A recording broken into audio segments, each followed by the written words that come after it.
$3 million. You're 65 years old. Is it enough? This is the story of Jack and Diane. If you're around my age or older, you probably get that reference.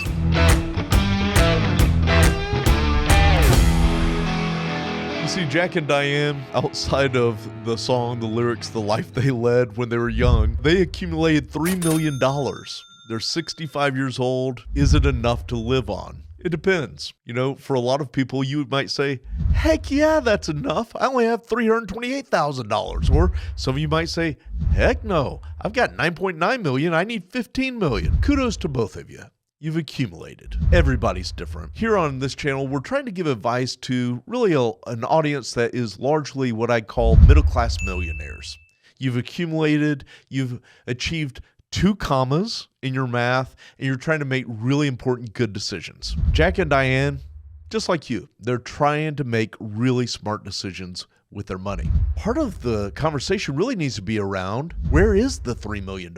What kind of investments? What kind of accounts? For today's purposes, we're going to say that the $3 million is pre-tax. And we're going to say that Jack and Diane are 65 years old, and they're looking forward to a life of adventure, spending quality time with family, but they want to be mindful of potential healthcare and long-term care costs. Here's my encouragement to Jack and Diane. We ran the math, and the unfortunate part of their story is that they don't really have any meaningful Roth IRAs.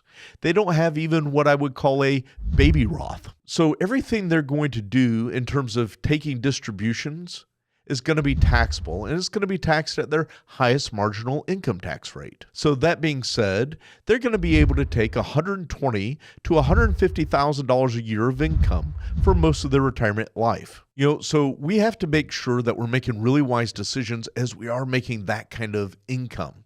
So $120,000 to $150,000 a year pre-tax, that's pretty awesome. Now, we took a look at their federal taxes and state taxes, which is somewhat friendly towards retirees.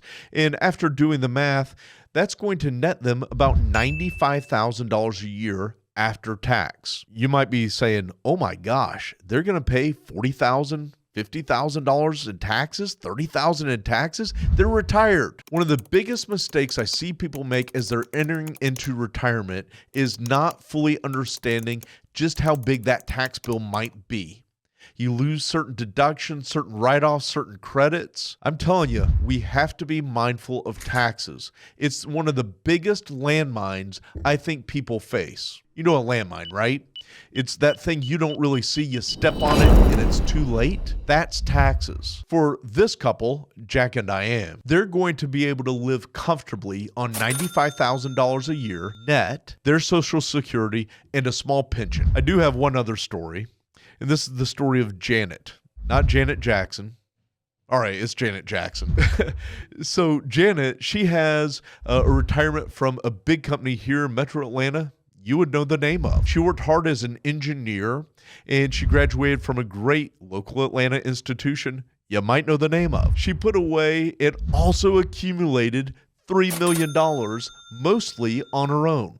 She lived very frugally, made some really great investment decisions, including getting in on a company that went nuts. It went berserk early on. So here she is with $3 million, and she wants to know how much can she spend to make sure her money lasts at least until her 90s. Well, one of her potential challenges from a tax perspective is she's not married filing jointly. She's single. And there is certainly that lack of marriage penalty that is applied to a lot of people when it comes to federal income taxes. She is super generous, and she is really, really good with her money. Now, her $3 million is not purely pre-tax dollars.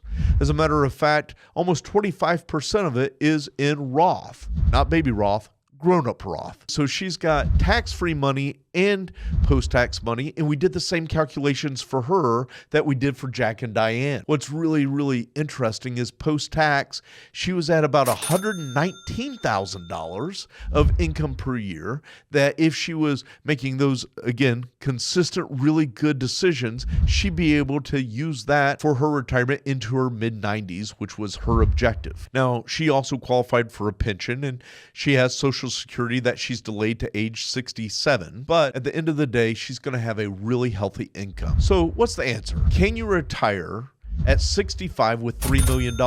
Yes. But depending on who's watching today, your outcomes could be different. Are you married filing jointly? Do you have a pension? Do you have Social Security? Is it pre-tax? Is it post-tax? All of these things matter. And this is relevant to you. If you have $1 million in a 401k or $5 million in company stock, let me tell you something. If we're thinking about taxes, if we're thinking about filing status, if we're thinking about having a prudent investment strategy in place, sure, you can retire, but we have to know the numbers. Thank you for joining us today. We believe in education and we believe in coaching. Hopefully, you're getting some great information on this channel to help you make some really important decisions for your retirement journey ahead. Subscribe. Check out our other content as it comes out. We'd love to be a part of your success. If you have questions, you can hit us up at connect@yourretirementcoach.com. Until next time, stay coachable.